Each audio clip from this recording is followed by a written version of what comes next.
भगवत कथा के महानुभाव भक्तिमती देवियों, अक्षराज वरुण ने भक्ति शिरोमणि साधु कुंज जी से मानस लोगों के संदर्भ में जिज्ञासा कर संसार के जीव दुखी है, अशांत है और ऐसे व्यक्ति भी दुखी और अशांत दिखाई देते हैं जिनके पास संपत्ति है, बल है, सत्ता है और शारीरिक दृष्टि से स्वस्थ भी है। क्यों अशांत है? और सब इसका उत्तर इस रूप में दिया गया कि शरीर के स्वस्थ होने के साथ साथ जब तक व्यक्ति का मन स्वस्थ नहीं होगा तब तक वो बेचारा कैसे शांत हो सकता है, कैसे उसकी समस्या का सही समाधान हो सकता है। और फिर इसके बाद काकुसुम जी ने मन के रोगों का वर्णन किया और ये कहा कि संसार में दिखाई देता है कि शरीर में एक रोग हो जाए तो व्यक्ति बेचारा बेचैन रहता है और जब एक व्यक्ति के मन में इतने रोग एक साथ हो तो बेचारा कैसे शांति का अनुभव कर सकता है। फिर प्रश्न आया कि रोग है तो उसकी दवाएं भी होगी, तो उन्होंने कहा कि दवाइयों की भी कोई कमी नहीं।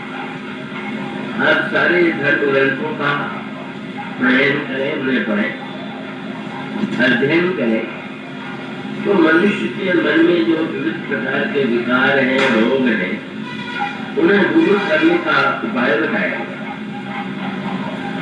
उनका नाम भी गिराया मुसल्ली जी ने थोड़ी संख्या में। उन्होंने कहा एक मान्यता यह है कि मनुष्य अपने जीवन को नियमित बनावे तो शरीर भी जिन लोगों का स्वस्थ रहता है, जिनका जीवन क्रम जो है वो नियमित होता है। तो शरीर में दिखाई देता है कि नियमित शरीर के स्वस्थता का उसका ठीक पालन करने वाला स्वस्थ रहता है। इसी प्रकार से मानो उसका दूसरा पक्ष भी कि शरीर जैसे नियमित रहने पर स्वस्थ होता है, उसी प्रकार से मन भी तभी स्वस्थ होगा कि वो भी तो नियमित हो। और ये तो बात तो बड़ी सुनने में सरल, किंतु शरीर के साथ नियम लेना जितना सरल है और मन तो उसको नियमित करना तो बहुत ही कठिन से कठिन कार्य है। भगवान से जब श्री कृष्ण से प्रश्न करते हैं ये दिखाई देता है कि कुछ व्यक्ति ऐसे होते हैं कि जो बुराई को उनको करने में प्रसन्नता होती है, पर अनेक व्यक्ति ऐसे होते हैं कि जो बुराई नहीं करना चाहते लेकिन वे फिर भी करते हैं। तो वो कौन है कि जो प्रेरित करता है व्यक्ति को बुरे कार्य करने के लिए? तो भगवान कृष्ण ने कहा कि वो 3 विकार है। तो वो काम जो है ये भगवान ने ये उत्तर दिया कि ये इसका एकमात्र कारण ये है कि वो अंतर मन में ही विद्यमान है। और उनका नाम लेते हुए उन्होंने कहा कामेश, क्रोधेश, जो गुण समुद्भव, महाचलो, महात्मा, विद्या, इन जो आंतरिक शत्रु हैं उनका तुम लड़ो, उनको नष्ट करो। उसके लिए क्या करना होगा? उन्होंने कहा पहले मन पर अधिकार करना होगा। तो मन पर अधिकार अर्जुन ने स्वीकार किया कि महाराज मुझे तो ऐसा लगता है कि वायु को वश में करना संभवतः सरल हो, लेकिन मन को वश में करना तो बड़ा ही कठिन। तो भगवान ने स्पष्ट कह दिया कि इसमें कोई संदेह नहीं, पर इसका बहाना बना करके जब कोई व्यक्ति छूट दे तो ये तो अलग से ही हो जाएगा। चेष्टा तो करना चाहिए व्यक्ति को।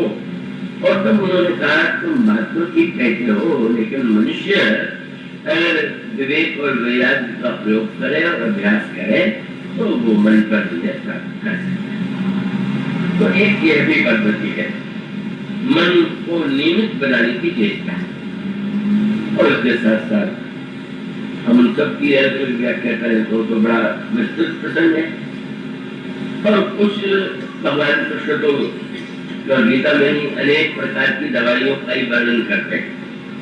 भगवान तो विविध प्रकार की औषधियों का तो उसमें उन्होंने ये भी कह दिया कि मनुष्य जब तक स्वार्थ से प्रेरित होकर के कर्म करता रहेगा तब तक वो अपने लिए और दूसरों के लिए सब विपत्ति का कारण बनेगा। इसका अभिप्राय है कि जब वो व्यक्ति चाहेगा मुझे संपत्ति मिले, चाहे दूसरे दरिद्र रहे, चाहे दूसरे कष्ट में रहे, तो अब जिनको कष्ट होगा वो कैसे इसको सहे? वो तो संघर्ष समाज में होगा ही। तो ऐसी स्थिति में तो भगवान ने इसका उपाय ये बताया कि कर्म जो किया जाए उसके मूल में केवल स्वार्थ न हो करके उसको यज्ञ के दिशा में, यज्ञ कर्म के रूप में परिणत कर दिया जाए। ये क्या था? कर्मों नित्य लोको यम कर्म बनना है। बात बड़ी सीधी सी है। अगर हम बहुत बढ़िया व्यंजन भोजन कर रहे हो और 10 व्यक्ति सामने भूखे देख रहे हो तो उनको कितना क्रोध आएगा, कितना आक्रोश उत्पन्न होगा। तो ऐसी स्थिति में इसका तो उपाय सरल है कि भाई अगर जो 10 व्यक्ति हैं उनको भी आप साथ साथ भोजन देने की चेष्टा करें और उनको भी भोजन में तृप्ति का अनुभव हो तो उन्हें भी तृप्ति मिलेगी और साथ साथ आपको भी तो भोजन करने का ही आनंद तो नहीं है, कराने का भी एक बहुत आनंद होता है। तो मानो संसार में जो व्यक्ति स्वार्थ परायण होकर कर्म कर रहा है वो अपने ही पेट भरने की चिंता कर रहा है। और ये भी कर्म का तात्पर्य है कि नहीं भाई अन्यों को भी आप दीजिए और उनको खिला करके उसमें आप आनंद का अनुभव कीजिए। एक छोटा दृष्टांत मैंने दे दिया। तो इसका अभिप्राय ये है कि एक बाह्य कि व्यक्ति के जीवन में जितना ही कर्म यज्ञ कर्म हो जाएगा उतना ही व्यक्ति जो है शांत हो जाएगा, प्रसन्न हो जाएगा और दूसरों की प्रसन्नता का भी हेतु बनेगा। तो एक विधि यज्ञ भी और इसी तरह से कई लोगों की मान्यता ये है कि मनुष्य के जीवन में एक दुराचार की जो प्रवृत्ति है वो उसको चाहिए कि वो व्यक्ति जो है आचार जीवन में अगर उससे आ जाए, स्वच्छता की वृद्धि आ जाए, वस्त्र स्वच्छ हो, सारे गृह स्वच्छ हो तो इसकी स्वच्छता पर तो बहुतों का ध्यान चला जाता है। लेकिन गृह स्वच्छ हो, वस्त्र स्वच्छ हो और दूसरी ओर मन जो है वो अस्वच्छ हो तो कैसे कार्य चलेगा? इसलिए ये कहा गया कि हाँ स्नान करेंगे तो स्वच्छता आएगी, वस्त्र बदलेंगे तो स्वच्छता आएगी। पर पूछा गया कि सर्वश्रेष्ठ पवित्रता कहाँ है? तो मतलब अर्थ की पवित्रता जो है वो तो सर्वश्रेष्ठ पवित्रता है। जो अर्थ दूसरों को कष्ट देकर के कमाया गया है वो कैसे स्वच्छ है? तो वो जब द्रव्य ही स्वच्छ नहीं है तो द्रव्य कैसे है वो मनुष्य को संतुष्ट कर सकता है, सुखी कर सकता है? जैसे ये कहा गया कि आचार का के द्वारा भी इसका समाधान हो सकता है। और इस प्रकार से कुछ लोगों ने ये कहा कि नहीं, तपस्या के द्वारा जिन वस्तुओं की ओर मन बहुत जाता है हम उनसे बलात् उनको निकाह हटाने और कष्ट हमारे स्वेच्छा से स्वीकार किया गया कष्ट। इसका अभिप्राय कि एक व्यक्ति को भोजन नहीं मिला तो वो कष्ट हो गया। और अगर कोई व्यक्ति एकादशी का व्रत है तो भोजन तो उसे भी नहीं लेकिन उसको बड़े आनंद की अनुभूति हो गई। तो इसका अभिप्राय है कि जब हम स्वेच्छा पूर्वक कोई कष्ट उठाते हैं तो आनंद की स्मृति और आनंद का अनुभव होता है। तो अब भी एक उपाय इस तरह से तो कुछ लोग जब के माध्यम से कहते हैं कि व्यक्ति अगर मंत्र का जप करे और उस मंत्र जप के द्वारा उसका मन पवित्र होगा, मन एकाग्र होगा, इस तरह से समस्या का समाधान देने की चेष्टा की। कुछ लोग ये कहते हैं कि नहीं, योगाभ्यास के द्वारा ही। योगाभ्यास की ये मूल धारणा ये है कि उसकी साधना का गणेश मन से नहीं होकर के शरीर से होता है। वो ठीक है, उनका तात्पर्य है कि जब शरीर ही स्वस्थ नहीं होगा तो व्यक्ति साधन क्या करे। इससे पहले शरीर को ही हम स्वस्थ बनाने की चेष्टा करें। अब ऐसी चेष्टा न करें कि जीवन भर वही चेष्टा करते रह जाए। और क्या अभिप्राय की पहले योग के द्वारा व्यक्ति आसन कैसे बैठे, कैसे किन आसनों के द्वारा मनुष्य के शरीर में स्वस्थता आती है। योग की महिमा तो आजकल बहुत प्रचलित है। आजकल तो चारों ओर योगाश्रम भी है और लोग जाकर के वहां पर अभ्यास भी करते हैं, वो भी एक पद्धति है। और इस तरह से जो समाज में उस तरह की वृत्ति के लोग हैं जो ये कहते हैं कि भाई सबसे अच्छी बात यह है कि मनुष्य को दान देना चाहिए। दान देने से देने के लिए किसी ने दान करे कल्याण। जिस समय व्यक्ति जी व्यक्ति दान देता है जो भी उसने पाया भी है उसे दूसरों को देता है तो उसके परिणाम स्वरूप चाहे उसका आशीर्वाद पा करके चाहे अपने जीवन में उसके द्वारा उच्च गुण की दृष्टि का उदय होता है। तो ये सब भी दवाएं हैं और इन दवाओं से भी लाभ होते हुए दिखाई देते। किंतु समस्या जिसके विषय में कालभूषण जी ने चर्चा की वो ये है कि जो दवाइयां हैं ये है तो उपयोग कई लोगों को इससे लाभ होता है, पर नहीं रोग जाने जाएगा, रोग नष्ट नहीं। तो आज के जीवन में तो ऐसा होता है कि व्यक्ति तो बेचारा मुकाबला है। अब रोग जाए चाहे नहीं जाए पर उसे तो तुरंत चाहिए कि थोड़ा स्वास्थ्य के काम काज में रख सके वो व्यक्त है। तो अब जो लोग रोग और दवा साथ साथ ले सकते हैं वो तो ले ही रहे और अधिकांश लोगों को इस तरह स्वीकार करनी पड़ती है। पर प्रश्न ये है कि क्या रोग को समूल रूप से नष्ट करने का कोई उपाय है क्या, ये प्रश्न है। इसलिए भूषण जी ने कहा कि नेम यज्ञ आचार जप योग यज्ञ व्रतदान ऐसा जो कोई कोटिन नहीं रोग दान कर जाए।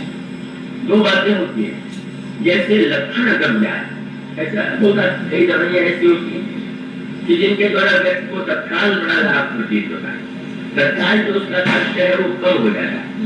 लेकिन कभी कभी ये भी दिखाई देता है कि वो औषधियां तत्काल तो रोग को दवा देती है लेकिन वो कभी न कभी वो औषधि से ही कोई नया रोग उत्पन्न कर देती है। तो ठीक इसी प्रकार से इन दवाइयों के साथ भी समस्या है कि भाई बहुत नियम से रहे, बहुत आजादी हो, बहुत गानी हो, तो सब होने के साथ साथ एक रोग यदि घटता है तो दूसरा बढ़ जाता है। दान दिया तो लोग थोड़ा कभी तो दान दिया, लेकिन अगर दान देने से लोग कम हुआ तो अहंकार बढ़ गया, मैं कितना बड़ा दानी हूँ। तो सबके साथ ये समस्या है जो मनुष्य के जीवन में कहा गया है तुम क्षमा की वृत्ति जीवन में लाओ, बहुत श्रेष्ठ गुण है। तो क्षमा के द्वारा मनुष्य के क्रोध की वृत्ति पर विजय मिलती है। जब आप क्षमा करें, क्रोध आ रहा है और क्रोध किसी व्यक्ति के अपराध के कारण आ रहा है तो क्षमा करने से आपने मानो क्षमा वृत्ति के द्वारा क्रोध पर विजय प्राप्त करने की चेष्टा किया।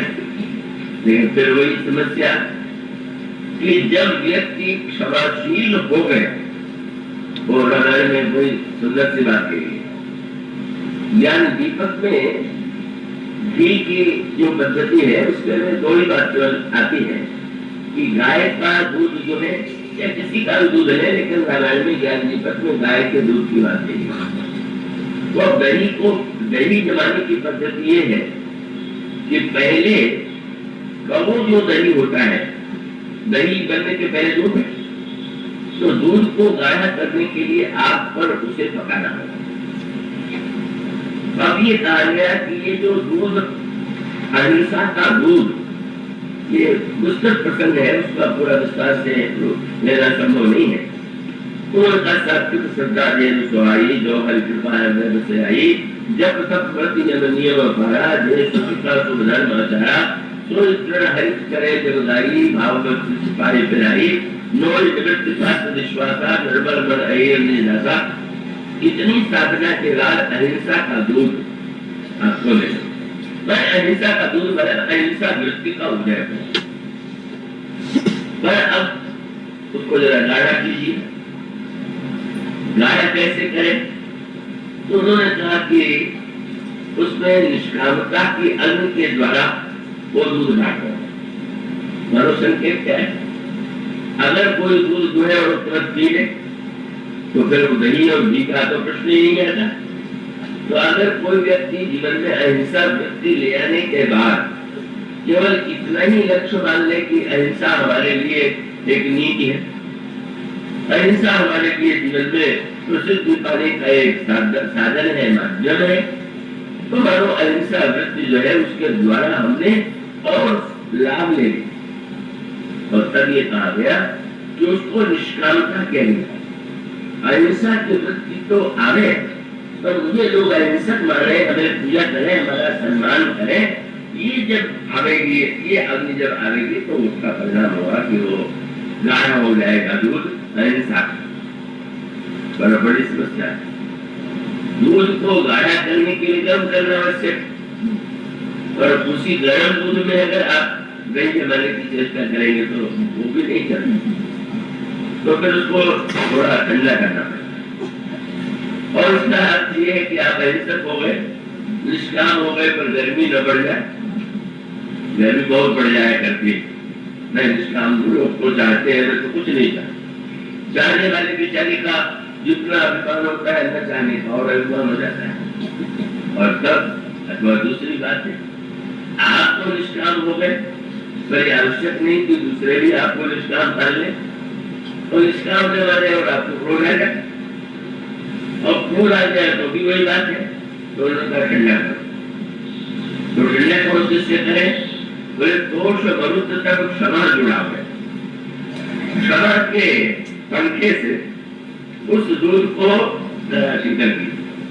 इसका अभिप्राय यह है कि कोई प्रशंसा करे चाहे निंदा करे, आपने क्षमा की वृत्ति अगर बनी हुई है तो उसका परिणाम हुआ कि वो इस स्थिति में क्षमा की वृत्ति जो है वो मनुष्य को अहिंसा को सुरक्षित रखती है, उसको शांत बनाती है, और वो मानो व्यक्ति एक दही के रूप में परिणत करने के लिए वो साधना बहुत लंबी है, क्योंकि अब उसके बाद भी तो उसमें जामन देना है, जामन देने के बाद भी कुछ और है, लेकिन उसको हम नहीं देते हैं। बस साबित का ये हुआ कि क्षमा की वृत्ति बड़ी उच्च कोटि की वृत्ति है, लेकिन क्षमा की यह वृत्ति जो है उसके साथ साथ कुछ समस्याएं क्या कि क्षमा तो प्रत्येक व्यक्ति में है, पर क्षमा की प्रशंसा सुनते सुनते कहीं व्यक्ति अपने को क्षमा न करने लगे। हम लोग इस कला में बड़े निपुण हैं। सारी क्षमा का उपयोग हम लोग अपने ऊपर को करते हैं, दूसरों के ऊपर तो क्षमाशील बने चाहे नहीं बने, पर अपनी भूलों को तो नजरा क्षमा करते रहते हैं। तो इसका अभिप्राय यह है कि क्षमा की वृत्ति के साथ साथ ये भी प्रश्न है कि वो क्षमा की वृत्ति घर भी तो हो सकती। क्षमा की वृत्ति जैसे रावण के संदर्भ में आता है, रावण इतने दिन अत्याचार करता और विभीषण लंका में थे। अब यही कर सकते हैं कि विभीषण बड़े क्षमाशील है, लेकिन अब क्षमाशीलता का एक बड़े महत्व का रावण ने भरी सभा में विभीषण के हृदय पर चढ़ प्रहार किया। वो रावण के कल्याण का उपदेश दे रहे थे।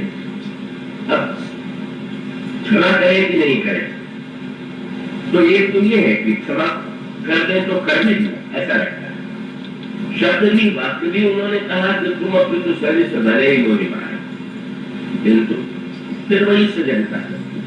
ये जो क्षमा की वृत्ति है, जब हम बुराई को बार बार क्षमा करने लग जाते हैं तो इससे बुराई को बढ़ावा मिलता है, प्रोत्साहन मिलता है अपने जीवन में भी और सामने वाले व्यक्ति के जीवन में भी।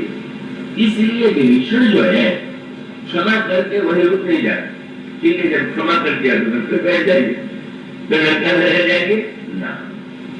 इसका अभिप्राय है कि नहीं, क्षमा कर देने के साथ साथ हम ऐसे कैसे कर सकते हैं और तब वो जब भगवान की शरणागति ग्रहण करते हैं, जिसका अभिप्राय क्षमा वृत्ति एक सीमा तक ही उपयोगी है, उसके साथ भी अनेक समस्याएं जीवन में आ सकती हैं। तो इस तरह से जितने सद्गुण है, उन दवाइयों के साथ वो दवाइयां, सद्गुण जो है दवाइयां है, दुर्गुण जो है वो रोग है, उनके द्वारा एक दुर्गुण डरता है तो दूसरा दुर्गुण और ऊपर आ जाता है। तो मुसम्मी जी के सामने प्रश्न था कि क्या कोई ऐसी दवा है कि जो दवा सब लोगों को नष्ट कर दे और उस दवा के द्वारा कोई प्रतिक्रिया न हो।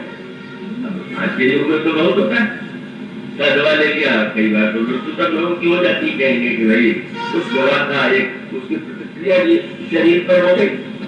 तो ऐसी कौन सी दवा है कि जिसमें प्रतिक्रिया हो नहीं और वो सारे लोगों को नष्ट करने का कर सके? क्या कोई ऐसी चिकित्सा है, क्या कोई ऐसी दवा है? और तब मुसम्मी जी ने एक प्रयोग बताया। तो उन दवाइयों में आपको जो दवा अच्छी लगती होगी, ये तो दवाई शास्त्र तो सारे ग्रंथ तो दवाइयों से भरे पड़े, लेकिन मुसम्मी जी ने ये कहा, यदि हम रोग का विनाश चाहते हैं तो हमारा कर्तव्य है कि दवा का चुनाव हम स्वयं करें। दवा का चुनाव करने के लिए और ऐसी दवा की जिस दवा के द्वारा सारे रोग नष्ट हो जाए, आवश्यकता है जीवन में।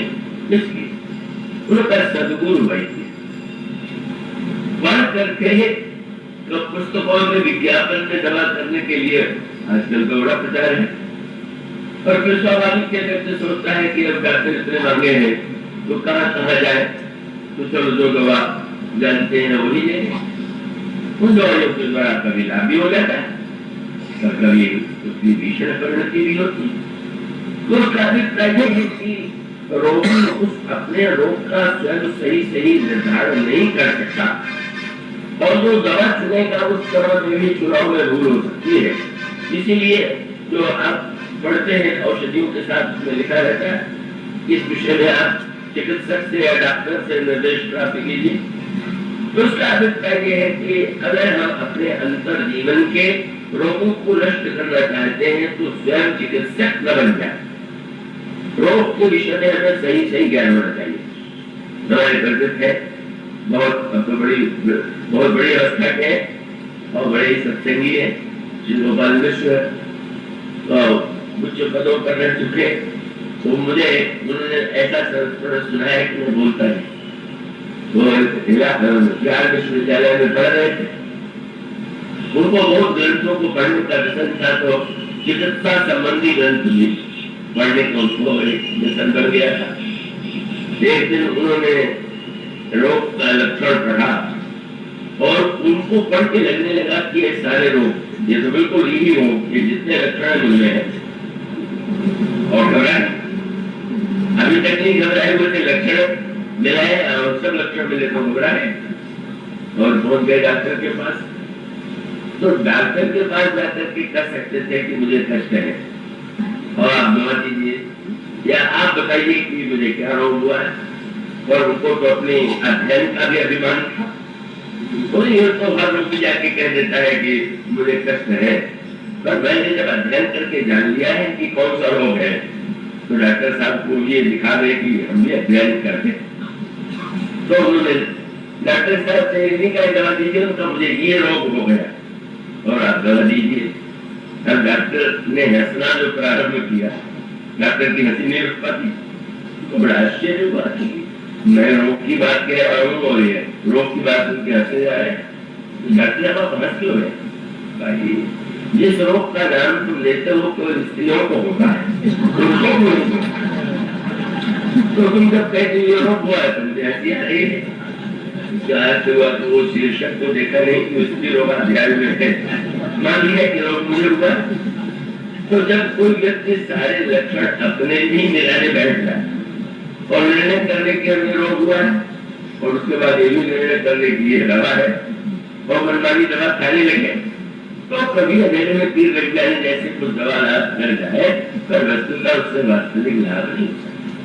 इसलिए जैसे चिकित्सक के द्वारा ही हमें ठीक रोग का निदान और ठीक रोग का निदान होने के बाद उसके लिए ठीक औषधि जो होनी चाहिए, उस औषधि का निर्धारण और उस औषधि के निर्धारण के बाद जैसे सेवन के लिए वे बतावे, जो कुछ तथ्य बतावे उसको व्यक्ति जीवन में स्वीकार करें। जो शरीर के संबंध में डॉक्टर या वैद्य की भूमिका है, वही मन के संदर्भ में गुरु की भूमिका। तो गुरु की भूमिका है, लेकिन एक शब्द जोड़ा गया और जोड़ा इसलिए गया कि वो जब व्यक्ति सुनता है शास्त्रों में गुरु की महिमा, कई लोग सुनते हैं कि बिना गुरु दीक्षा लिए कल्याण नहीं होता है, तो वो बेचारे इतने व्यग्र हो जाते हैं कि किसको गुरु बनावे, और वो जो कि अगर नहीं बनावेंगे तो हमारी तो मुक्ति नहीं होगी, हमारा तो कल्याण नहीं होगा। तो परिणाम होता है कि वो व्यक्ति जो है चाहे जहां कोई गुरु मिल जाए चेष्टा करता है, पर वो इस तरह से उसका अभिप्राय ये है कि भाई वो एक उपाधि वाला चिकित्सक है, वैद्य है, डॉक्टर है, पर हमारे देश में तो इतने प्रकार के सड़क पर बैठे हुए भी जड़ी बूटी बेचने वाले हैं, जो सारे रोगों की दवाई को सड़क पर ही बांट रहे हैं।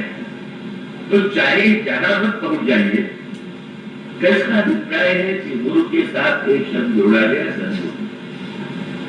सदगुरु भाई, और यही संकेत उस प्रसंग की जिसकी चर्चा कल की जा रही थी। लक्ष्मण जी मोक्षित हो गए, एक रोग मूर्छा का। लक्ष्मण जी अध्यात्म की भाषा में वैराग्य है, वैराग्य मोक्षित हुआ। मेघनाथ ने जब वो शक्तिशाली और मोक्षित हुए तो मेघनाथ ने सोचा कि अपने पिता को इससे बढ़कर के कोई उपहार नहीं होगा। मेघनाथ का ये नियम था, उसे पराक्रम था, जो जिससे लड़ता था उसे मारता नहीं, उसको बंधन में बांध देता, और बंधन में बांधने के बाद वो रावण के प्रति अपने आदर प्रकट करने के लिए चरणों में डाल देता।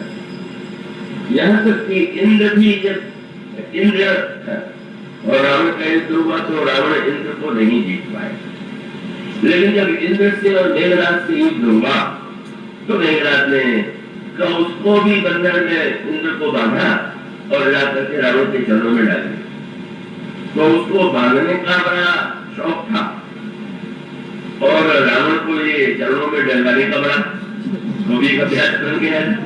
ये भी तो एक आनंद है। इसलिए हनुमान जी के पौरुष और पराक्रम की बात जब आई तो रावण ने बहुतों को भेजा, हनुमान जी ने तो बर कर दिया, नष्ट कर दिया, तो मेघनाथ की ओर दृष्टि गई। तो मेघनाथ पर पूरा भरोसा था, अब तुम जाओ, लेकिन याद रखना तुम इस बात पर ये सोच करके कि इसने इतने लोगों को मारा है, मार में डालना, तुम वही काम करना, ला करके डाल। वो तो शिक्षा में व्यग्र था। तो उसका अभिप्राय ये है कि भाई हनुमान जी के साथ उसने किया, जैसे तुमको बांधना जितना महंगा पड़ा वो ब्रह्मांड में स्पष्ट ही। अब इस संकेत संदर्भ में इसको योग है कि मेघनाथ काम, और काम जो है वो मारता नहीं है, बांधता। मनुष्य काम के बंधन में ऐसा बनता है। और फिर सोचिए, बंधन लोहे वोहे कहो तो न बनना चाहे, पर कोई फूल माला से आपको बांधना चाहे तो क्या बढ़िया बनने का आनंद है।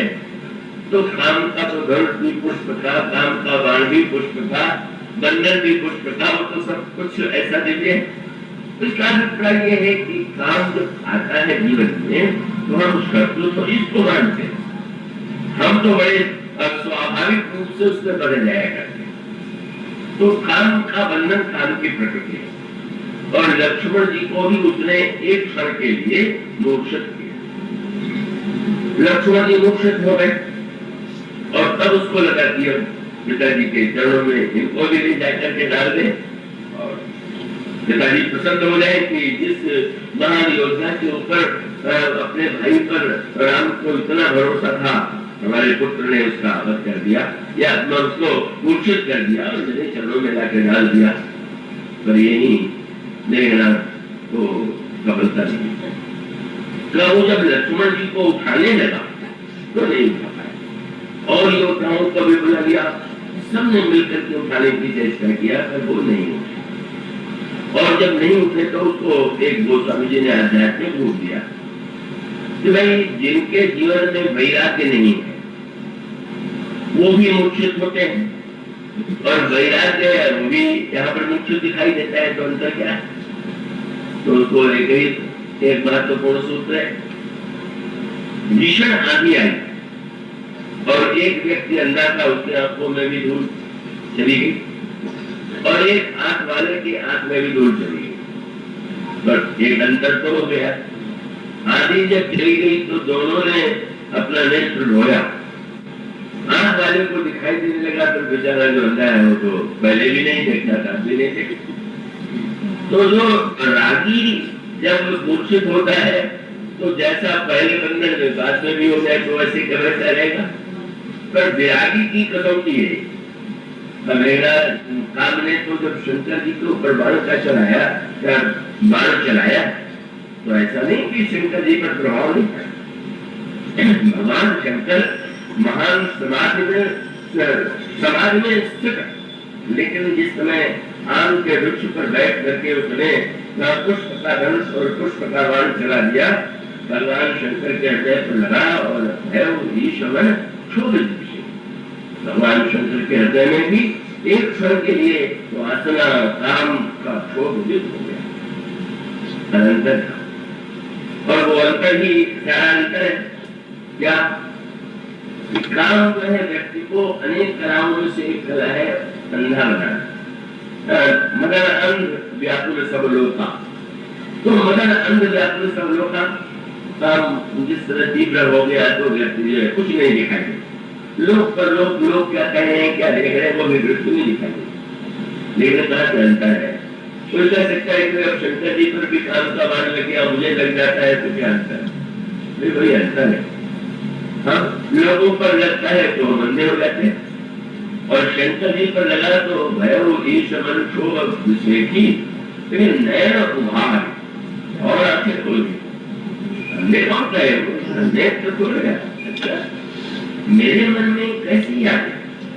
नैन उभार सकल दृष्टि, चारों ओर जब देखा तो आम के वृक्ष के पत्ते की आड़ में काम बैठा हुआ, कारण समझ गए। उसका अभिप्राय यह है कि बुराई का आक्रमण होने के बाद बुराई का मूल खोज करके नष्ट करने वाला विवेकी है, और उस बुराई को जीवन में जीने वाला वो व्यक्ति जो आप देखिए।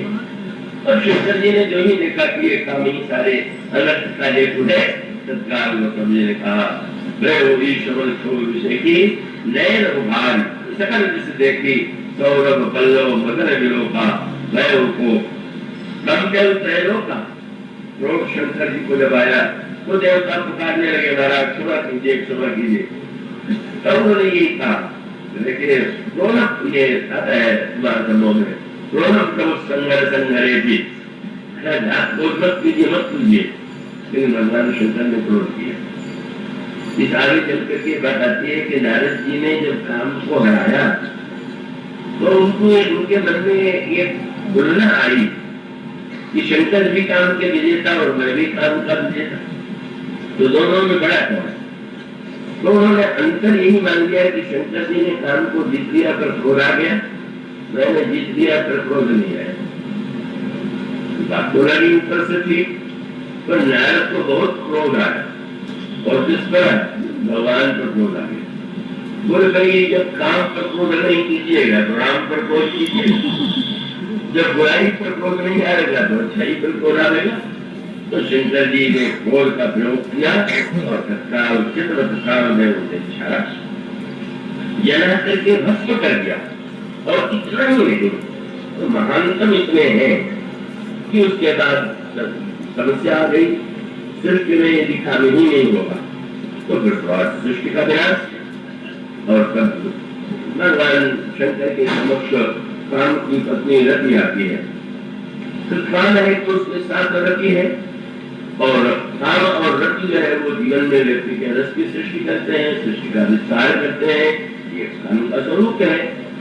रति जब भगवान शंकर के सामने होती है तो भगवान शंकर कहते हैं कि मैं तुम्हें वरदान देता हूँ कि तुम्हारा पति जो है वो शरीर युक्त न होते हुए भी अशरीरी रूप से सबके मन में निवास करेगा।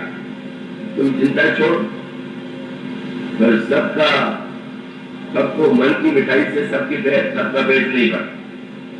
ये देवता और भगवान को ऐसे हैं कि इनको मन की मिठाई बड़ी पसंद है। इनको भोग लगाने में भी बहुत आनंद ये है कि आप मन का मिष्ठान में लगाइए तो उस मिष्ठान का भी वो आस्वादन करते हैं। सत्य तो ये है कि जब आप भोग लगाते हैं तो मन से ही तो उसका रस ले लेते हैं। तो भगवान शंकर ने कह दिया कि वो तुम्हारा पति है तो बड़ा था तो तुम मन से आनंद ले लो। उसने कहने मुझे तो आनंद के लिए शरीर चाहिए। ये सब रामायण की एक ऐसी भाषा है जो बड़ी दार्शनिक, केवल मानसिक चिंतन से आनंद की अनुभूति करने वाले व्यक्ति बहुत थोड़े। तो वो अंतर होता है।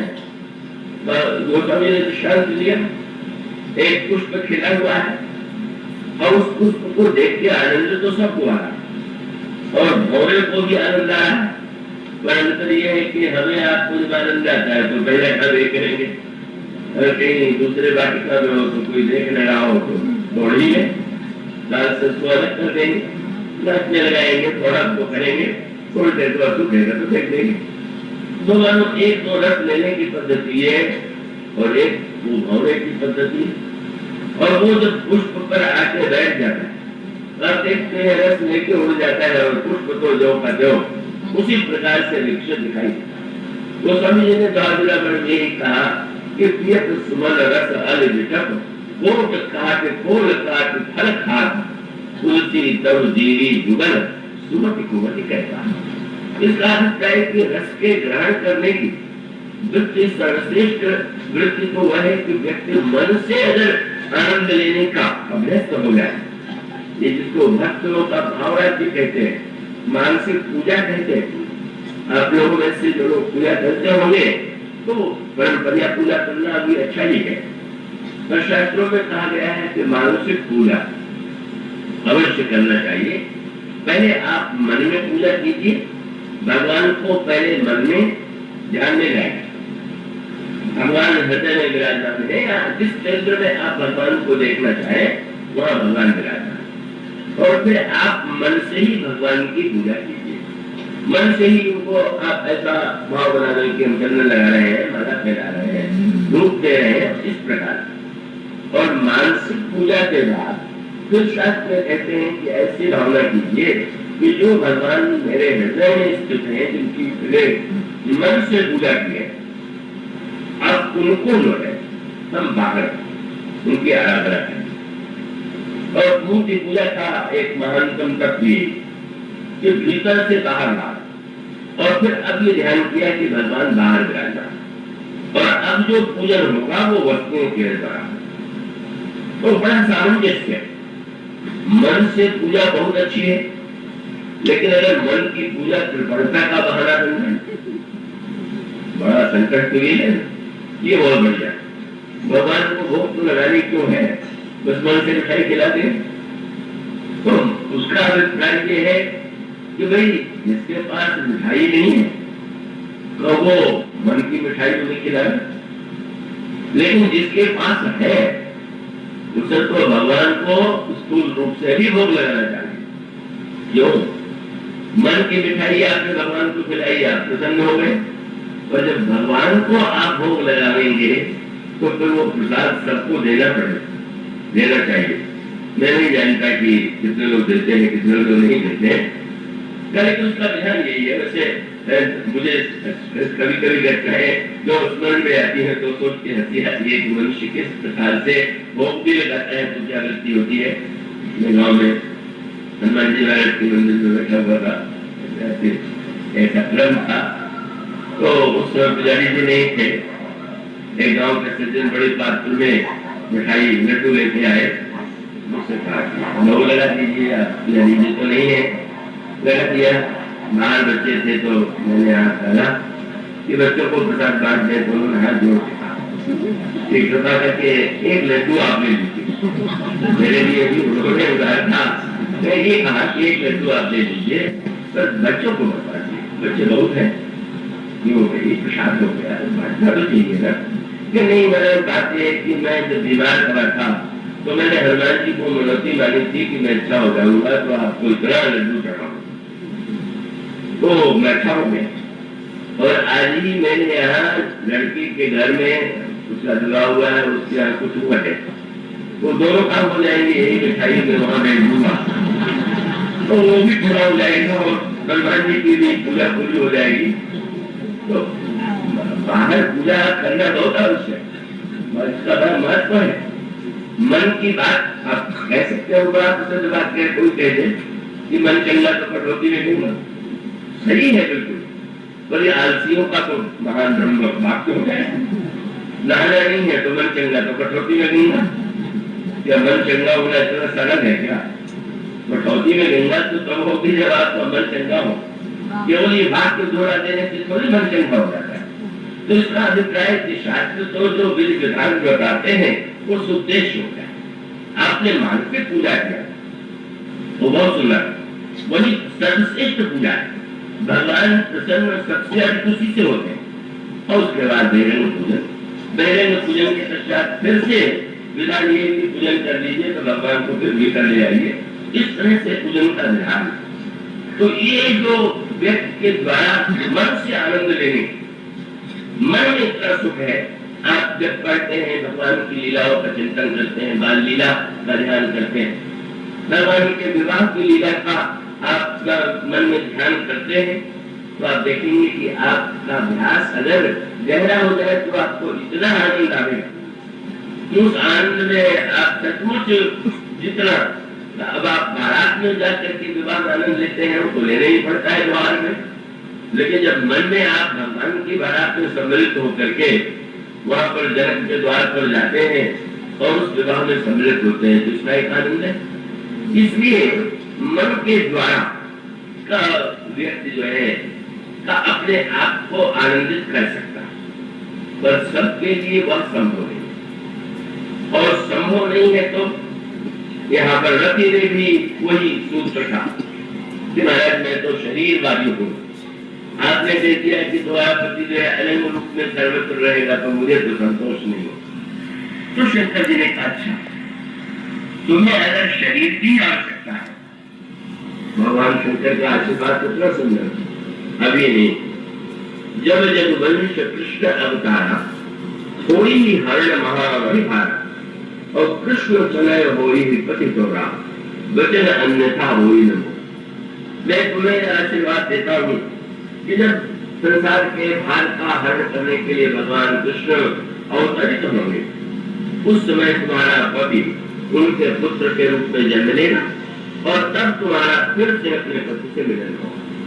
भगवान शंकर ने मानव काम के संबंध में भाई तो शंकर जी ने जला दिया, वो भी बड़े महत्वकार थे। शंकर जी तो गुरु जी है, त्रिभुवन गुरु है, तो आप जानते हैं वैद्य जो होते हैं तो वो वैद्य जड़ी बूटी की ही दवा देते हैं, पर सबसे ऊंची दवा वो रस और भस्म की दवा। तो भगवान शंकर ने, भगवान शंकर त्रिभुवन गुरु है और काम तो मानो कुचला है, संख्या है, वो तो विष है।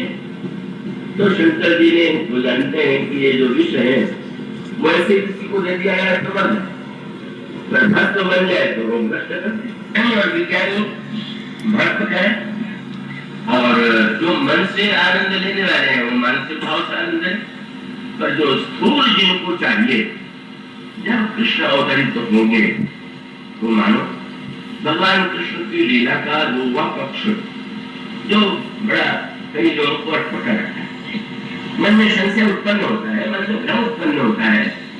और तो स्वयं श्रीमद् भागवत में यह बात आती है कि भगवान जब गोपियों के साथ उनकी रात लीला होती है और इस प्रसंग में परीक्षित के मन में जो श्रीमद् भागवत के प्रधान श्रोता है, यह संशय उत्पन्न होता है कि तो भगवान का कार्य जो है क्या कैसे उचित हो सकता है, इस तरह का संशय निकटता है। पर उसका अंतरण में जो तात्पर्य है, मैं ऐसा कहता हूँ आप पूरी कर्मता से सुन रहे होंगे, उसको भी आप उस दृष्टि से विचार करके देखिए कि जो गोपी शब्द है, एक तो जो गोप की पत्नी है वो गोपी है, और ये जो इंद्रियां हैं, क्या ये इंद्रियां, इनके लिए भी गो शब्द का प्रयोग है, रामायण में भी है। वो गोचर जहां लगी मन जाए, इसलिए गोस्वामी शब्द जब कहते हैं किसी के लिए तो गोस्वामी तुलसीदास, तो गोस्वामी का अभिप्राय है जिसने इंद्रियों पर विजय प्राप्त कर लिया, इंद्रियों पर विजय प्राप्त कर रहे हैं। तो इंद्रियों पर विजय प्राप्त करने का संकेत मानो यह है कि या तो व्यक्ति जो है इंद्रियों पर विजय प्राप्त करके इंद्रियों के वासना से ऊपर हो जाए, पर भगवान कृष्ण की लीला में संकेत आता है कि वो गायों को चराते हैं। तो गायों को चराते हैं तो सूरदास जी ने देखा भगवान को गाय चराते जाते देख करके, तो उन्होंने कहा कि महाराज अब इतनी गायों को तो लेके जा ही रहे हैं, मेरे पास भी कुछ गायें हैं, उनको भी चरा ले जाइए। क्या मेरी गैया में ले चरा, कौन सी इंद्रिय गाय है, हमारे पास तो कोई गाय है दिखाई नहीं दे रही, बोले महाराज गाय ये हमारे पास है और आप चरावेंगे तो अच्छा है, कहीं इंद्रियां गलत दिशा में नहीं जाएंगी, और जाएंगी तो भटकेंगे तो आप बचा भी देंगे। पसंद आता है जब श्री कृष्ण को छोड़ करके गायें का दूर वन में चली जाती है तो अग्नि दावा नल की अग्नि में घुल जाती है, और तब भगवान आकर के उसका पान करते हैं। तब संकेत है कि हमारी इंद्रियों का सुख भगवान, जब भगवान को हम निर्गुण निराकार मानेंगे तो भीतर हम जाएंगे, और सगुण साकार मानने का अभिप्राय कि नहीं रूप को मिथ्या मानने की आवश्यकता है, विषयों को मिथ्या मानने की आवश्यकता है, शब्द को भगवान से जोड़ दी। सुंदरता चाहिए तो भगवान की तरह सुंदर है, संगीत चाहिए तो भगवान की वंशी कितनी मधुर है, कितनी रसमयी है, अगर स्वाद चाहिए तो कितना बढ़िया मक्खन जिसको वो बांटने के प्रसिद्ध सर्वी और ग्वाल वालों को भी खिलाया करते हैं। मानो भगवान को सगुण साकार मान करके भक्तों ने विषयों को भी सार्थक बनाया, और उसका अभिप्राय उनका अवतार ही हुआ है कि जो व्यक्ति का आनंद के लिए बाहर देखते तो बाहर आकर के उस आनंद की सृष्टि करते हैं। इसलिए उन्होंने कहा कि अब तुम्हें तो तुम्हारा पति अभी तक तो स्वतंत्र था, अब उसे कृष्ण का पुत्र बनना हो, भगवान से जुड़ना हो, और एक बार जब उनसे वो जुड़ जाएगा तो मिलेगा, तब तो तुम दोनों का ज्ञान बड़ा सार्थक होगा। और वही हुआ, प्रद्युम्न के रूप में काम ने जन्म लिया, और रति और उनसे वहां पर जन्म कथा सुगंधावत विस्तार से आती है। तो मानो यह शंकर जी के द्वारा चिकित्सा की अलग अलग पद्धतियां है। भस्म बना लीजिए, मन में भावमल कर लीजिए, और स्थूल रूप में लीजिए तो भगवान से जोड़ लीजिए, वो एक पद्धति है जिसका प्रयोग शंकर जी ने किया। उसका अर्थ है कि शंकर जी के ऊपर काम का आक्रमण तो बहुत अच्छा हुआ, क्योंकि न होता तो इतनी दवाइयां कहां से आती, न होता तो इस प्रकार से साधना की पद्धति का ज्ञान कैसे हो।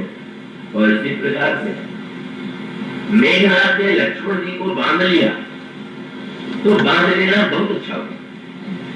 मुक्त लक्ष्मण जितने महान है और बधे हुए लक्ष्मण जी और भी अधिक महान रूप में सामने आए, क्योंकि मेघनाथ प्रसन्न तो हुआ कि मैंने लक्ष्मण को भी मूर्छित कर दिया, लेकिन जब वो उठाने लगा तो उसका अभिप्राय ये है कि नहीं तुम्हारे लिए संभव नहीं, उनको विचलित कर पाना, उन्हें वो तो सबको धारण करने वाले हैं, वो असमर्थ हो जाता है। कोई भी दुर्बल उन्हें उठाने में सक्षम नहीं है, क्योंकि वो लेकर के रावण के चरणों में डालने जाता है। रावण मोह है, रावण का बंदी होकर के वैराग्य मोह के चरणों में चला जाता है, तो इससे बढ़कर के वैराग्य क्या विडंबना हो। लेकिन जब वो असफल हो गया तो मेघनाथ ने देखा कि हनुमान जी आ रहे, मेघनाथ उनको देखते डर रहा था, और हनुमान जी आए तो उसने आश्चर्य से देखा कि हनुमान जी ने तो एक क्षण में लक्ष्मण जी को उठा लिया। और उठा लेने का अभिप्राय क्या है, और इसीलिए वो आगे चल करके बात आई। भगवान राम ने लक्ष्मण जी से पूछा कि तुम तो सारी लीला में सर्वत्र मेरे साथ चले, पर तुम्हें सबसे अधिक आनंद कब आए। तो उन्होंने कहा कि मेघनाथ ने बाण चला दिया, शक्ति चला दी, तब मुझे बहुत आनंद आया। आनंद क्या आया? तब तो तुम मूर्छित होकर गिर पड़े।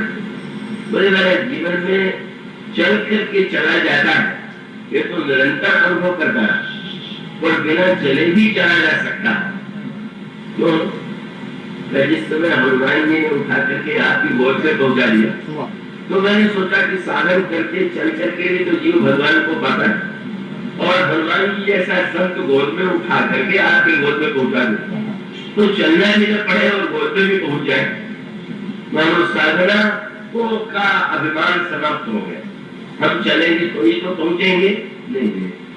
और हनुमान जी भी स्वयं वैराग्य के स्वरूप है, प्रबल वैराग्य दानो प्रबंधन करे, वैराग्य नहीं वैराग्य को उठाए।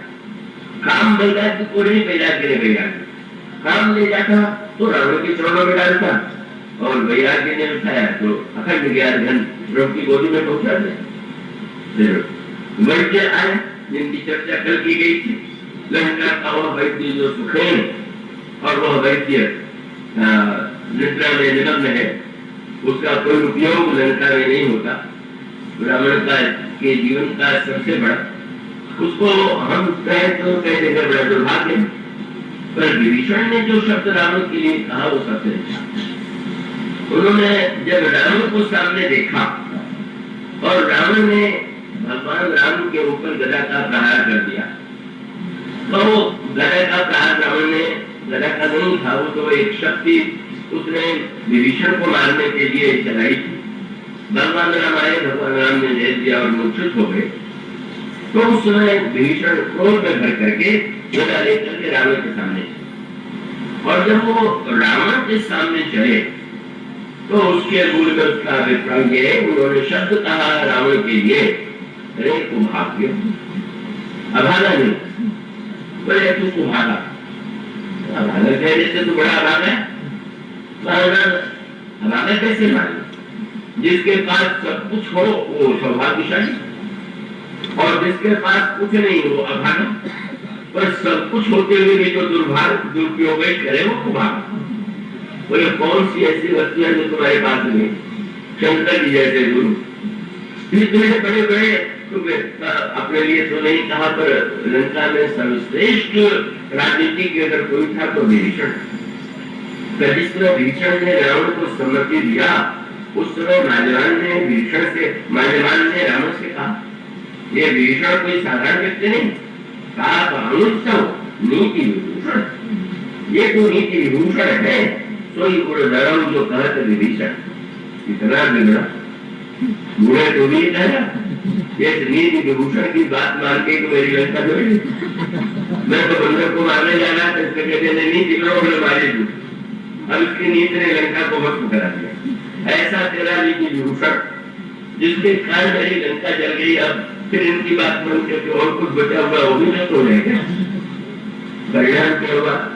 विभीषण जैसा नीति विभूषण जिसके पास हो, जिसके सामने शंकर जी जैसे महापुरुष हो और सुखेन वैद्य जैसा वैद्य हो, रावण किसी का सदुपयोग नहीं करता है। और प्रभु ने ही इन तीनों का उपयोग किया। शंकर जी का भी उपयोग, मैं रामेश्वर की पूजा करके शंकर जी को भगवान राम की ओर से, जब भगवान राम मंत्री बनाते हैं विभीषण जी को, तो मंत्री भी आते हैं, उससे उपयोग नहीं कर लिया। और सुखेन वैद्य, इसका अर्थ है कि कुभाग्य मत बनिए, वस्तु नहीं है तो उसको पाने का प्रयत्न कीजिए, पर आप और हम क्या अभागे हैं? क्या अभागे नहीं? क्यों? कौन व्यक्ति ऐसा है कि जो कहे कि हम अभागे? रामायण में से शब्द कहा गया, जो व्यक्ति कहता है मैं अभागा हूँ, वो सही नहीं बोल रहा है। क्यों? मेरे बड़े भाग मानुष को पावा। ये इतना लक्षण शरीर आपको मिला हुआ है, और उसके बाद भी आप कहते हैं कि मैं अभागा हूँ। एक एक इंद्रिय कैसी वस्तु आपको मिली हुई है, व्यक्ति ध्यान नहीं देता। और जब वो कहता है कि मैं अभागा हूँ, तो रामायण में कहा गया कि नहीं नहीं, बड़े भाग मानुष कर पावा। बहुत सुंदर सूत्र दिया। जैसे संसार में नियम यही है कि जो वृक्ष लगावे वही उसका फल मिलेगा, लेकिन एक वृक्ष ऐसा है, एक लता ऐसी है कि उस पर कोई निश्चित फल नहीं रहता। जो व्यक्ति कल्पना करे उसको कल्पतरु कहते हैं, कल्पलता कहते हैं। तो कल्पतरु के नीचे आप आम मांगे तो आम मिलेगा, जो मांगे जो फल मांगे अच्छा बुरा वो सब मिलेगा। बड़ी सुंदर बात है। मनुष्य का शरीर जो है उसकी विशेषता क्या है? ये कल्पतरु है। और कल्पतरु है तो इसका अर्थ ये कि उसका दुरुपयोग और सदुपयोग आप यहाँ नहीं। आप कह सकते थे कि क्या करे भाई, रावण ने यही कह दिया क्यों, ये तो शरीर कोई बदल नहीं, तामस देहा मन क्रम बदल मन दृढ़ यहा नहीं है। वो सब भी पत्रकार में याद दिलाते हुए अपने बहाने से हम सबको याद दिलाते हैं। और यहाँ तो पूरा पर घटेगा क्यों? बोले यह भारत वो स्वामी जी कहते देखो ये भारतवर्ष है और समीप सुरसर। तो आप कानपुर वासियों का तो वो भी सौभाग्य है, सर्वत्र सारे देश के लोग तो नहीं कह सकते कि समीप सुरसर। और सब लोगों ने कहा यह भरत खंड समीप सुरसर हर भर और संगति है, सत्संग भी प्राप्त है और तीर्थ भी परम पवित्र है, गंगा है। पर कहते हैं अरे तेरी कुमत ऐसा तो दुर्बुद्धि वाला है कि तेरी कुमत कायर कल्प बल्ली चाहत विश्व फल फल। जिस कल्पतरु के शरीर को पा करके तो विश्व का फल ले रहा है, कितनी दुर्बुद्धि है। मानो कोई भी संसार में मनुष्य अभागा नहीं है, भाग्यशाली है, पर वो भाग्य को अपने पूछ जोड़ कर। इसलिए मानो सूत्र वो है कि पूछ जब हम तोड़ देंगे तो हमको भागे बढ़ जाएंगे। तो भविष्य का तात्पर्य कि रावण तुमको भागे। और प्रभु ने दिखा दिया कि आपने सतगुरु को सुरैती को बुलाया जिसका लंका में कभी कोई सदुपयोग नहीं हुआ। और अंतर्गत सुरैती ने जो औषधि बताई वो औषधि लेने के लिए वैद्य ने कह दिया कि सूर्योदय से पहले दवा आ जाए।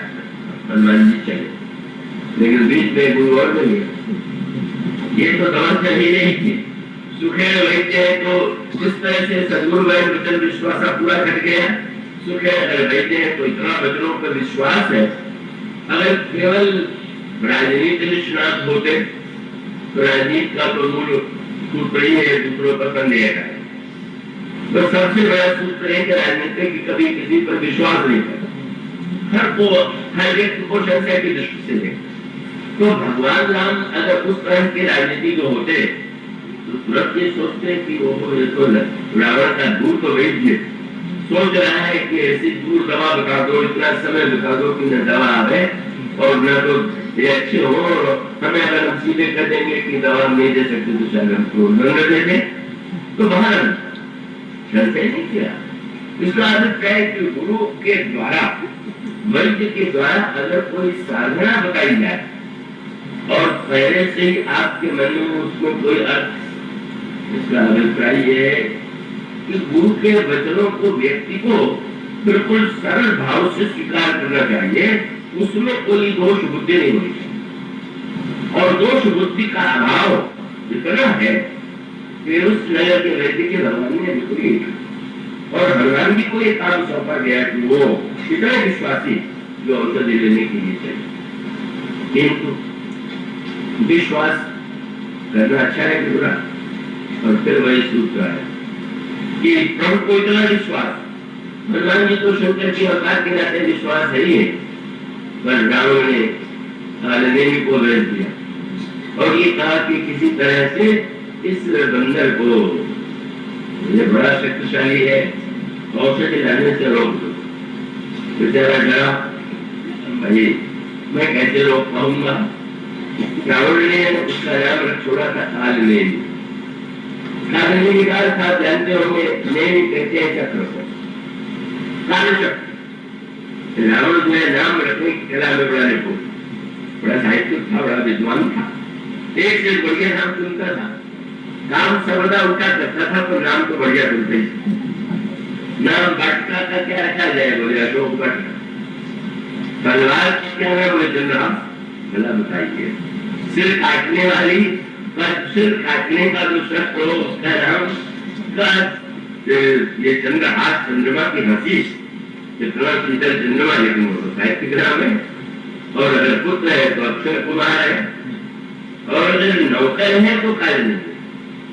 कालनेमी माने माना जाता है कि काल चक्र को कोई रोक नहीं सकता। राम ने कहा कालनेमी तो मेरा नौकर है, मैंने कालनेमी को, मैं काल के वशीभूत नहीं हूँ, मैं तो काल चक्र को अपने वश में रखता हूँ, वो मेरा सेवक। और एक विचित्र बात कि हनुमान जी ने राम की सारी योजना को हनुमान जी ध्वस्त कर दिया। क्या उसके अशोक को हनुमान जी ने उजाड़ दिया, तो उसके अक्षय को भी हनुमान जी ने विनष्ट कर दिया। और ये जो कालनेमी है, कालनेमी के प्रसंग में भी उसने जब ये कहा बंदर को मूल सूत्र काल का है, हर औषधि समय पर मिलनी चाहिए, सारा सूत्र काल से जुड़ा हुआ। उसका अभिप्राय सूर्योदय हो जाए, सूर्य निरंतर गतिशील है, और उसका अभिप्राय समय की सीमा निर्धारित है। वो रावण कहता है कालनेमी से तुम मारो रहोगे, और उसने सिर पीट लिया, अरे तुमने नाम रख दिया तो मैं कालनेमी थोड़ी हो गया। वो जो जा रहा है तो स्वयं सच्चा महाकाल है, अब वो नकली महाकाल ने महाकाल को क्या रोकेगा, तो रावण सुनने वाला है। और तब वही मानो विश्वास अच्छा है, पर ऐसे गुरु पर लो। अब ये भी मार्ग में बैठे, सुंदर आश्रम, सुंदर सरोवर, सब कुछ, और हनुमान जी जाते हैं। और आश्रम को जो हनुमान जी ने देखा, मारुत देखा, मारुत सुख देखा, शुभ आश्रम, हनुमान जी को लगा कि संत विराजमान। इसका अभिप्राय है कि गंभीर जो गुरु होता है उसको पहचानना बहुत कठिन। एक बार भगवान जी को भी क्षण भर के लिए भ्रम हो ही गए, और ये कहा कि व्यास लगे हैं तो संत के पास चल करके प्रणाम करें और व्यास बुझा लें। हनुमान जी जाते हैं, और तब उसने जाते ही हनुमान जी से कहा, अच्छा तुम लंका से आ रहे हो, अब हम लोगों के मन की कोई बात बता दे तो फिर तो मान लेते हैं कि तो साक्षात ईश्वर ही होंगे। तो मन की बात बताने वाले ईश्वर नहीं होते हैं, मन की बात बताने के तो अनेक माध्यम है, अनेक उपाय है। कालनेमी ने जब कहा तो हनुमान जी तो चमत्कृत नहीं हुए। उसने कहा कि मैं जानता हूँ कि तुम लंका से आए हो, और उसके साथ साथ मैं भी बता दूं तो वहां पर रावण का युद्ध हो रहा, और ये भी बता दूंगा कि अंत में राम ही जीते। इतनी कथा सुना दिया। हो तो महारण रावण रावण ये इन्हें राम ने संशय रावण। लेकिन हनुमान जी ने सुन तो लिया, हनुमान जी तो पहले से जानते हैं कि प्रभु भी होंगे।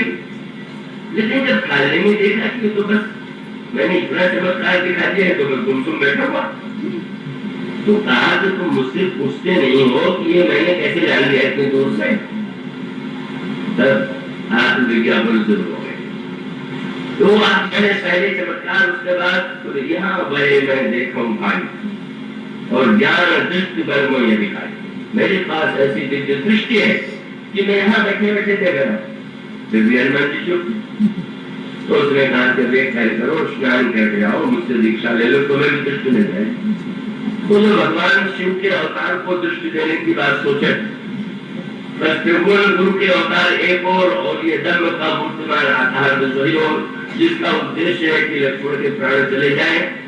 तो संकेत मालूम यही है कि हनुमान जी ने उससे बस प्रभावित तो नहीं, लेकिन जब उसने ये कहा कि तुम स्नान कर लो, दीक्षा मुझसे ले लो, का मानो गुरु को क्या व्यग्रता होनी चाहिए क्या कि दूसरे मेरे शिष्य बन जाए। अपनी और आदमी से करने की उसको अगर भूमिका है तो नहीं गुरु का सही रूप है। इसलिए संकेत यही है कि हनुमान जी ने कहा मुझे प्यास लगी है तो कमंडल, तो हनुमान जी ने कहा महाराज कमंडल के जल से तो अपनी प्यास बुझती है, चमत्कारों से प्यास उनकी बुझती है जो बेचारे थोड़े प्यास है। कुछ हो गया तो बस बहुत बड़ा हो गया, बड़ा लाभ हो गया। इसलिए हनुमान जी से निराश होकर उसने कहा अच्छा जाओ फिर सरोवर में जल पी करके स्नान पकड़े तो क्या उसको मार डालना, यही आपका नियम है क्या? तो हनुमान जी ने कहा कि जो चरण श्रद्धा से पकड़े उसको आशीर्वाद दो, पर जिसके चरण पकड़ने का उद्देश्य खा जाना हो उसको तो मारने पड़ेगा। तो संकेत मंत्री ने दिया कि शिष्य गुरु की श्रद्धा से चरण पकड़ता है, प्रभु जी ऐसा शिष्य जो है वो तो खाने के लिए पकड़ता है। और याद रखिए वो जो दीक्षा देने वाला गुरु है वो भी ऐसे उल्टा है। वो दीक्षा जो देने वाला है बुद्ध ने विवेक में सावधान कर दिया, ये भगवान की कृपा।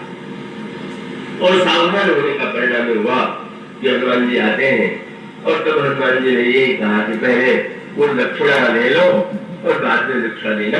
तो गोस्वामी जी ने लिखा सिर लंगूर लपेट पछाड़ा, मानो सूत्र यही है। जैसे कोई नकली वैद्य मिल जाए, बुरे स्वभाव वाला चिकित्सक मिल जाए और रोगी का हित करने के स्थान पर हित करने के लिए प्रस्तुत हो, तो विश्वास का अर्थ नहीं उस पर ही विश्वास करना चाहिए। विश्वास होना चाहिए जो उसका पात्र है। इसलिए कालभूषण जी कहते हैं मन के रोगों को दूर करने के लिए गुरु नहीं सदगुरु की आवश्यकता है, और ऐसे सदगुरु पर विश्वास ये पहला संकेत है। इसके बाद की चर्चा बोलिए।